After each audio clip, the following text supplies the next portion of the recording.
जयपुर से खबर है, जहां मुख्यमंत्री भुजनलाल शर्मा ने बुधवार को विधानसभा परिसर स्थित हाँ पक्ष लॉबी में अंत्योदय के प्रणेता पंडित दीनदयाल उपाध्याय की पुण्यतिथि पर उनके चित्र पर पुष्प अर्पित कर उन्हें श्रद्धांजलि दी और उन्हें याद किया।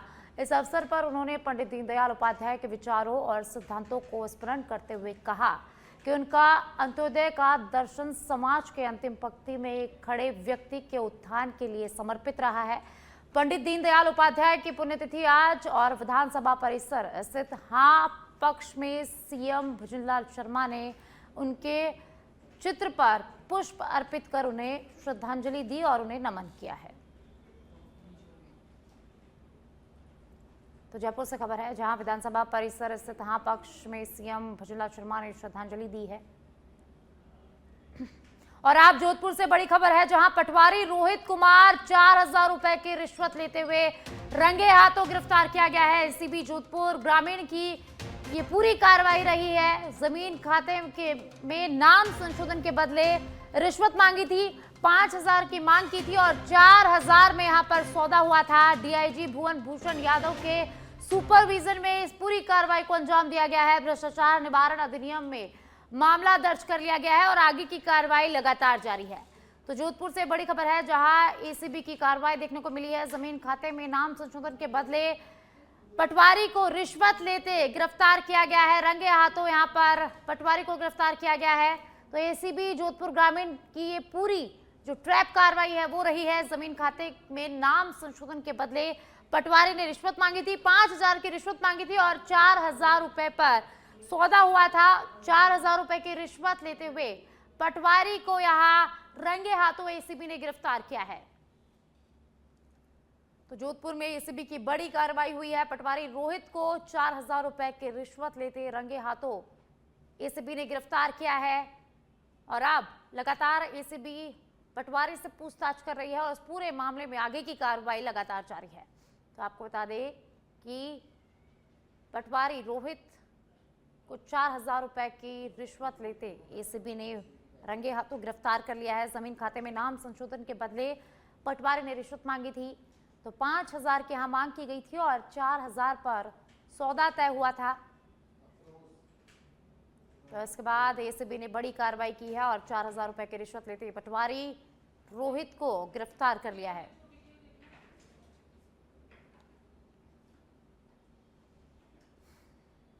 तो जोधपुर से बड़ी खबर, जोधपुर में एसीबी की बड़ी कार्रवाई देखने को मिली है। एसीबी ने आज बड़ी कार्रवाई की है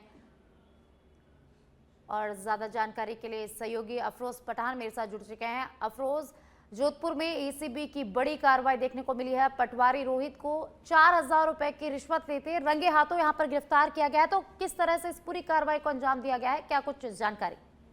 मैं बताना चाहूंगा, रोहित कुमार को जो पटवारी है उसको 4000 रुपए में टैरअप किया गया है कि जो महानिदेशक हैं जो भुवन भूषण है उनके सुपरविजन के अंदर ये एसीबी ने कार्रवाई की गई है। बताया जा रहा है कि इसने जो जमीन का जो मामला है उसके मामले के अंदर 5000 की राशि मांगी गई थी, लेकिन 4000 रुपए दिया गया और परिवादी एसीबी के पास में पहुंचा था। उसके बाद में उसे रंगे हाथों 4000 रुपए देते हुए पकड़ा गया और इस वक्त नहीं एसीबी की जो टीम है वहां पर कार्रवाई जांच कर रही है। जी, बहुत बहुत शुक्रिया अफरोज इस तमाम जानकारी के लिए। तो जोधपुर से ये बड़ी खबर, जहां जोधपुर में एसीबी की बड़ी कार्रवाई देखने को मिली है। पटवारी रोहित को 4000 रुपए की रिश्वत लेते रंगे हाथों यहां पर गिरफ्तार किया गया है। भरतपुर के राजकीय जनाना चिकित्सालय के ब्लड स्टोरेज यूनिट में लैब टेक्नीशियन राम कुमार को एसीबी करौली टीम ने 25,000 रुपए रिश्वत लेते रंगे हाथों गिरफ्तार किया है। शिकायत के आधार पर कार्रवाई की गई थी। आरोपी संविदा पर नियुक्ति देने के नाम पर 30,000 रुपए रिश्वत मांग रहा था। एसीबी उप महानिरीक्षक डॉक्टर रामेश्वर सिंह और पुलिस निरीक्षक जगदीश भारद्वाज के नेतृत्व में ट्रैप कर आरोपी को यहां पर पकड़ा गया है। महानिरीक्षक एसीबी पुलिस राजेश सिंह के सुपरविजन में पूछताछ और आगे की जो कार्रवाई है वो लगातार जारी है और भ्रष्टाचार निवारण अधिनियम के तहत मामला दर्ज कर लिया गया है और आगे की जांच लगातार की जा रही है। तो भरतपुर से खबर है, जहां भरतपुर में एसीबी की कार्रवाई हुई है।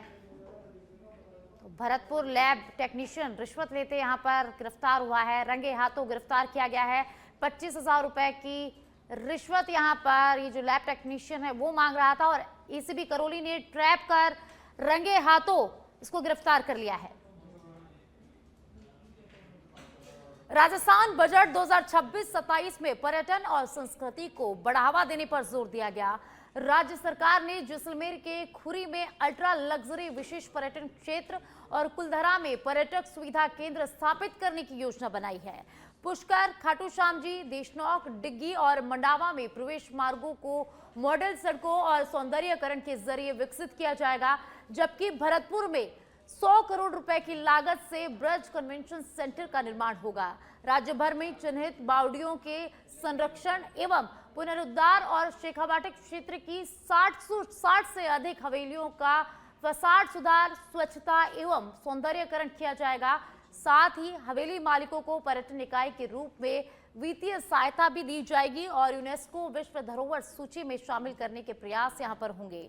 पश्चिमी राजस्थान में थार सांस्कृतिक सर्किट झुंझुनू में वॉर म्यूजियम, वरिष्ठ नागरिक तीर्थ यात्रा योजना, ग्रामीण पर्यटन के लिए होम स्टे संचालकों को ब्याज अनुदान, संभाग स्तर पर लोक नृत्य महोत्सव, टूरिस्ट असिस्टेंट फोर्स का सौंदर्यीकरण और महिला कर्मियों की तैनाती, प्रमुख त्योहारों पर मंदिरों का सौंदर्यीकरण, देवस्थान विभाग की भूमि पर बीओटी मॉडल से धर्मशालाओं का विकास और सवाई माधोपुर और बांसवाड़ा में फ्लाइंग ट्रेनिंग ऑर्गेनाइजेशन की स्थापना इसमें शामिल है। निश्चित तौर पर सरकार ने हर तबके का ध्यान रखा है, चाहे बिजली हो, पानी हो, युवा हो, किसान हो। कुल मिलाकर अगर हम देखा जाए पहले दृष्टि में तो व्यापारियों के लिए नहीं, पूरी जनता के लिए, लोगों के लिए स्वागत योग्य है। मैं एक उद्यमी होने के नाते ये कहता हूँ कि नया टैक्स ना लगा के डेवलप और विकास अगर पूरे राजस्थान का होगा। एक नई सीएम साहब हैं और जो डिप्टी सीएम साहिबा हैं उनके लिए बहुत बहुत बधाई। जो 2 साल का ये आज बजट आया है 2024-25 और 25 से 26, इसमें कुछ ज्यादा अच्छी बढ़ोतरी करी है। जैसे कि मैं खुद एक महिला हूं तो सबसे पहले ग्रामीण महिलाओं के लिए ये बात करना चाहूंगी कि उनके एजुकेशन के लिए बहुत अच्छी बात कही है। जैसे कि इंफ्रास्ट्रक्चर की बात करें, डिजिटल अब हमारे आगे आने वाले समय में बहुत अच्छा आ रहा है और उससे भी बढ़िया जो एआई आजकल के जमाने में चल रहा है, तो दिल्ली से उसकी मेंटरिंग के लिए, ऑनलाइन मेंटरिंग के लिए जो शुरुआत करी है वो बहुत अच्छी है। बहुत से स्कूल कॉलेजेस बढ़ाए जा रहे हैं। यूथ के लिए अगर एजुकेशन के लिए बात करूं तो एम्प्लॉयमेंट जो कि हिला हुआ था राजस्थान में, उसके लिए जो बढ़ोतरी के लिए सत्र आया है वो बहुत शानदार है, क्योंकि जितना यूथ को काम मिलेगा उतना ही अच्छा है। और जैसे कि दिया कुमारी जी ने बताया कि बहुत सारे इन सब यूथ में आने के लिए बहुत सारी डेजिग्नेशंस खाली करी गई हैं, तो इससे बहुत ज्यादा एम्प्लॉयमेंट आगे बढ़ेगा। ग्रामीण महिलाएं जो कि घर में ही सिर्फ काम करती थी, उनके जो योजना बनाई गई है वो सत्र, जैसे एसएचजी की बात करें, जो एम्पावरमेंट के लिए, जो स्टार्टअप्स के लिए आई है, तो दुगना क्रम कर दिया गया है उनके लिए। तो ये बहुत अच्छी शानदार बात कही गई है। इसके अलावा मैं यही कहना चाहूंगी एक महिला की तरह कि इस बार इस बजट में वो झलक दिखी है जो महिला उद्यमियों के लिए है। जैसे इन्होंने 350 करोड़ रुपए का प्रोविजन रखा है न्यू इंडस्ट्रियल पार्क के लिए। ये हमारी रिक्वेस्ट थी कहीं ना कहीं हमारी वित्त मंत्री से कि महिलाओं के लिए इंडस्ट्रियल पार्क में एक संरक्षक मिले ताकि वो महिला उद्यमी आगे आए। इन्होंने एक लाइन और बोली कि जो हमारी यहाँ की राजस्थान के लोग हैं वो हमेशा काम मांगने वाले होते हैं, काम देने वाले होने चाहिए। ये आज हम लोगों ने डिमांड किया था प्री बजट में कि महिला उद्यमी जो है हमेशा काम मांगने वाली होती है, क्यों ना वो काम देने वाली बने। तो इन्होंने जो लोन के लिए लखपति दीदी योजना है और मल्टीपल चीजें अगर आप देखें तो महिलाओं को सुरक्षित रखते हुए आज का बजट एक अच्छा बजट है, क्योंकि इसमें प्रत्येक सेक्टर का ध्यान रखा गया है। सबसे बड़ी बात यह है कि सुरक्षा और स्वास्थ्य को लेकर भी इसमें काफी घोषणाएं की हैं। व्यापारी वर्ग को भी एमएनएसटी स्कीम को आगे बढ़ाया है, लेकिन इतनी घोषणाएं जो इन्होंने की हैं ये धरातल पर उतरनी चाहिए, जब जाके कहीं भी राजस्थान का विकास होगा।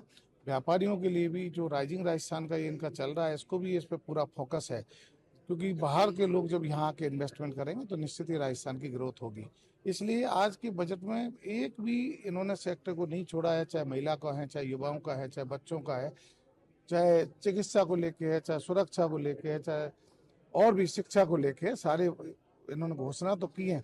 लेकिन मैं समझता हूँ ये विकसित राजस्थान का बजट है 2047 को ध्यान में रखते हुए कि 2047 तक हम $4.3 ट्रिलियन की इकोनॉमी कैसे लेके जाए। और बिना उद्योग के ये चीज़ें संभव नहीं है। उद्योग जितना डेवलप होगा, उद्योग पे जितनी रियायतें देंगे या उद्योग को आगे बढ़ाने के लिए सरकार जो जो चीज़ देगी, आज जैसे रिप्स की सरकार ने घोषणा की है कि रिप्स के अंदर सर्विस और दूसरी चीज़ों को भी जोड़ा गया है।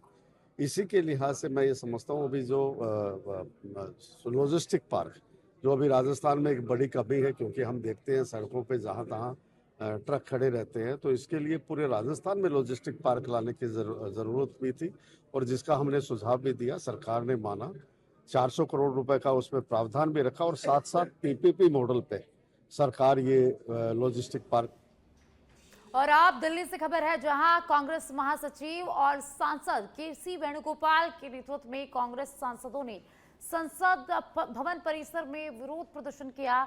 उन्होंने अन्य सांसदों के निलंबन को रद्द करने की मांग की और इसके लिए जोरदार आवाज भी यहां पर उठाई।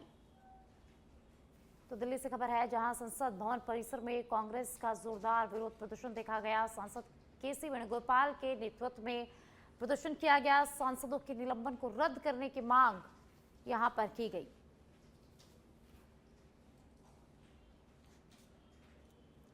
बांसुर के हरसोरा रोड पर रामनगर मॉडल स्कूल के सामने बाइक और ट्रैक्टर की टक्कर में 14 वर्षीय किशोर गजेंद्र भावरिया गंभीर रूप से घायल हो गया। स्थानीय लोगों की मदद से उसे तुरंत उपजिला अस्पताल बांसुर ले जाया गया, जहां प्राथमिक उपचार के बाद नाजुक हालत को देखते हुए चिकित्सकों ने उसे कोटपुतली हायर सेंटर रेफर कर दिया। हादसे के बाद मौके पर भीड़ जुट गई और पुलिस अब लगातार इस पूरे मामले की जांच में जुटी हुई है। तो हरसोरा रोड पर भीषण सड़क हादसा हुआ और इसमें 14 वर्षीय गजेंद्र बावरिया गंभीर रूप से घायल हो गया। और अब सिरोही के रेवदर से खबर है, जहां ओवरटेक को लेकर ट्रेलर और रोडवेज बस चालकों में विवाद। ट्रेलर चालक ने तलवार लहराकर यहां पर डर फैलाया है। ओवरटेक करने को लेकर दोनों चालकों के बीच कहासुनी हुई। विवाद बढ़ने पर ट्रेलर चालक ने तलवार निकालकर लहराई। सार्वजनिक स्थान पर ऐसे तलवार लहराकर यात्रियों को राहगीरों में दहशत फैलाई गई। घटना के बाद ट्रेलर चालक मौके से ट्रक लेकर फरार हो गया है। तो सिरोही के रेवदर से खबर है, जहां ओवरटेक करने को लेकर दो लोगों में विवाद हो गया। ट्रेलर और रोडवेज बस चालकों में यहां पर विवाद देखा गया। इसी के साथ जो ट्रक चालक है उसने यहां पर तलवार लहराई और इससे आमजनों में यहां पर डर का माहौल रहा। और आप सिरोही के आबू रोड से खबर है, जहां सिरोही में देर रात को सूने मकान में चोरी की वारदात हुई। अज्ञात चोरों ने घर में घुसकर वारदात को अंजाम दिया। साईं बाबा मंदिर के पीछे माउंट वैली अपार्टमेंट के सामने की पूरी घटना है, जहां चोरी की वारदात की गई है। कमरों में रखा सामान अस्त व्यस्त यहां पर कर दिया गया। सोने चांदी की जेवरात और 1.5 लाख रुपए की नकदी लेकर चोर फरार हो गए हैं। माउंट आबू शादी समारोह में ये परिवार गया हुआ था और जाने के बाद देर रात को इस पूरी वारदात को अंजाम दिया गया। घटना को लेकर पीड़ित ने शहर थाने में रिपोर्ट दर्ज करा दी है और अब पुलिस पूरे मामले की जांच में जुट गई है। बयाना के अलापुरी स्थित देवनारायण राजकीय कन्या सीनियर सेकेंडरी आवासीय विद्यालय के गर्ल्स हॉस्टल में पिछले 4 दिनों में 13 छात्राएं बीमार पड़ने से हड़कंप मच गया है। छात्राओं में सांस लेने में तकलीफ, घबराहट, बेचैनी और पेट दर्द जैसे लक्षण सामने आ रहे हैं। हॉस्टल वार्डन हेमंत कुमार शर्मा के अनुसार 7 से 10 फरवरी के बीच बीमार छात्राओं को उपजिला अस्पताल में भर्ती कराया गया, जबकि बुधवार को 5 और छात्राओं को लक्ष्मी, रामा, मंजू, मनीषा और ईशु की तबीयत बिगड़ने पर उन्हें भी अस्पताल पहुंचाया गया, जिनमें से लक्ष्मी की हालत गंभीर होने पर जिला अस्पताल उसे रेफर कर दिया गया। उप जिला अस्पताल के डॉक्टर निर्भय सिंह गुर्जर ने प्रारंभिक जांच में पीने के पानी में संक्रमण की आशंका यहां पर जताई। तो वहीं ब्लॉक से एमएचओ डॉक्टर धर्मेंद्र चौधरी ने सभी छात्राओं की हालत फिलहाल स्थिर बताते हुए कुछ मामलों में मनोवैज्ञानिक कारणों की भी संभावना जताई है।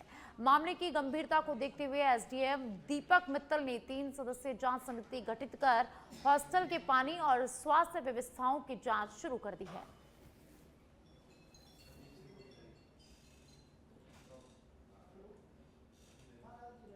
तो बयाना से खबर है, जहां पानी में संक्रमण की आशंका, 13 छात्राओं की यहां पर तबीयत खराब हो गई। बयाना गर्ल्स हॉस्टल की ये पूरी घटना है, जहां पिछले 4 दिन में 13 छात्राएं जो है वो बीमार पड़ गई है। 5 छात्राएं अस्पताल में भर्ती है और एक की हालत को देखते हुए उसे उपजिला अस्पताल में रेफर कर दिया गया।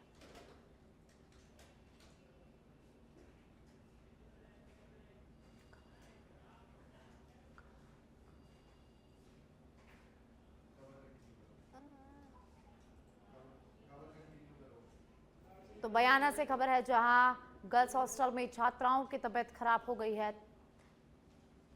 तो 13 दिन में 13 छात्राओं की तबीयत यहां पर खराब हो गई है। पिछले 4 दिनों में 13 छात्राएं बीमार हो गई हैं। झुंझुनू जिले के खेतरी नगर पालिका क्षेत्र में अज्ञात जंगली जानवर का आतंक थमने का नाम नहीं ले रहा। बीती रात वार्ड संख्या 16 में बंशीधर सैनी और वार्ड संख्या 17 में द्रौपदी नायक के घरों में घुसकर बंदी बकरियों को शिकार यहां पर बना लिया गया। पिछले 10 से 15 दिनों में मवेशियों पर हमले की यह 7वीं घटना बताई जा रही है, जिससे क्षेत्र में दहशत का माहौल बना हुआ है। सूचना मिलते ही वन विभाग, पुलिस और पशुपालन विभाग की टीम मौके पर पहुंची, पथ चिन्हों की तलाश की और लोगों को सतर्क रहने की सलाह यहां पर दी गई है। स्थानीय लोगों ने जंगली जानवर की जल्द पहचान कर उसे पकड़ने की मांग की है।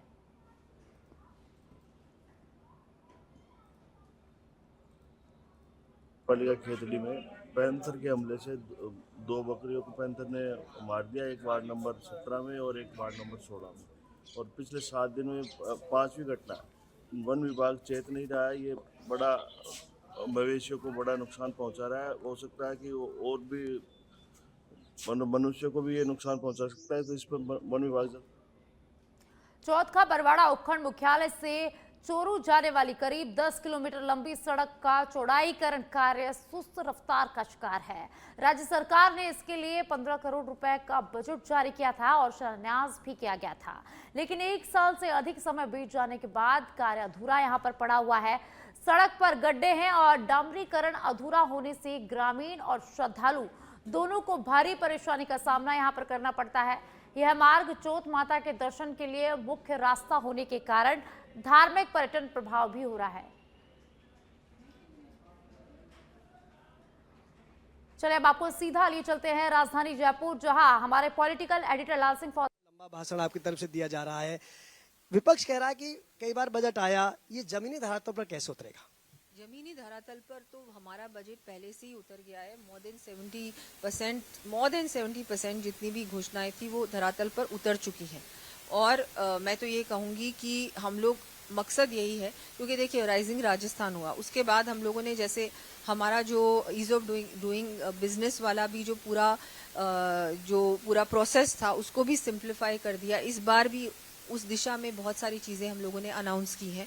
बाकी हेल्थ सेक्टर को बढ़ाया है, इंफ्रास्ट्रक्चर में बहुत बड़ा इन्वेस्टमेंट इस बार हम लोगों ने ज़्यादा फंड्स दिए हैं। किसानों को कैसे और ज़्यादा आर्थिक रूप से मजबूत किया जाए उस पर किया है। महिलाओं को भी बहुत इजी लोन्स हम लोगों ने इस बार फिर से अनाउंस किया है। लखपति दीदी का भी जो दायरा है उसको बढ़ाया है। बहुत सारी ऐसी चीज़ें हैं, चाहे हमारे बच्चों की बात करें, हम बात करें स्कूल्स की, एजुकेशन पे भी बहुत फोकस किया गया है, टूरिज्म पे भी किया है, तो हर सेक्टर को हमने लिया है। पर राजस्थान आपको पूरा सुन रहा है। पूरे बजट को मैंने भी आपको सुना कि आपने फोकस किया गांव पर, ढाणी पर, उस वर्ग को, मतलब एक बहुत ऐसी नहीं कि हम कई बार बड़ी बड़ी घोषणाएं तो कर देते हैं, लेकिन आपने हर वर्ग को टच करने का प्रयास किया है। बिल्कुल किया है। और ये हमारी सरकार के लिए भी प्रायोरिटी सेक्टर है कि हम गरीब से गरीब व्यक्ति को और जो ग्रामीण क्षेत्र में रहने वाले लोग हैं उनको कैसे हम लोग आर्थिक रूप से मजबूत बना सके। ज़्यादा से ज़्यादा जॉब अपॉर्चुनिटीज़ क्रिएट हो हमारे रूरल एरियाज़ में, उस पर भी हम लोग फोकस कर रहे हैं। और जिस तरह से राइजिंग राजस्थान के बाद हमारा बहुत बड़ा उद्योग, मैं मानती हूँ इंडस्ट्री का जो अब इंटरेस्ट है वो राजस्थान में बढ़ा है, वो अपने आप में एक बहुत अच्छी चीज़ है। तो उससे डेफिनेटली जॉब अपॉर्चुनिटीज़ बढ़ेंगी। महिलाएं भी अब अपने आप को सुरक्षित महसूस करती हैं। कानून व्यवस्था पहले से बहुत अच्छी हो गई है।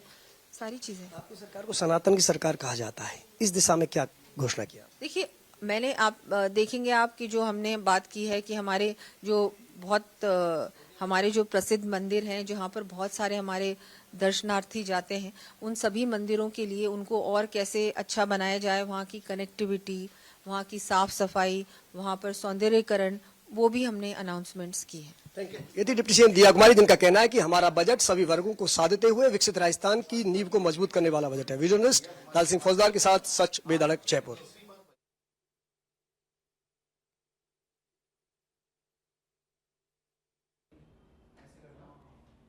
और आप पाली के बाली से खबर है, जहां सिवाड़ी गांव में सोमवार शाम कुएं में मिले शव का बुधवार सुबह तीसरे दिन भी पोस्टमार्टम यहां पर शुरू नहीं हो सका है। घटना के बाद गांव में तनावपूर्ण माहौल बना हुआ है, जिसे देखते हुए मौके पर भारी पुलिस बल तैनात किया गया। मृतक के परिजनों और ग्रामीणों ने हत्या की आशंका यहां पर जताई है और मांग की है कि मामले में शामिल सभी आरोपियों को पहले गिरफ्तार किया जाए। उनका साफ कहना है कि आरोपियों की गिरफ्तारी के बाद ही शव का पोस्टमार्टम करवाया जाएगा। पुलिस प्रशासन ग्रामीणों से लगातार समझाइश में जुटा हुआ है। और आप डीग से खबर है, जहां कोटा मोहल्ला चेतन गेस्ट हाउस के पास बिजली के खंभे को गिरने का खतरा मंडरा रहा है। स्थानीय लोगों ने बार बार बिजली विभाग के अधिकारियों को खंभे की शिकायत की, लेकिन अब तक कोई कार्रवाई यहां पर नहीं की गई है। बिजली विभाग की लापरवाही के कारण खंभा किसी भी समय यहां पर गिर सकता है, जिससे बड़ा हादसा होने का खतरा है। ग्रामीण और मोहल्ले के लोग अधिकारियों से तत्काल खंभे को सुरक्षित हटाने की यहां पर लगातार मांग कर रहे हैं, ताकि किसी बड़े हादसे से बचा जा सके, किसी अनहोनी से यहां पर बचा जा सके। और अब सिरोही से खबर है, जहां सिरोही जिले के आबू रोड क्षेत्र में पेयजल की भारी किल्लत को लेकर ग्रामीणों में भारी आक्रोश है।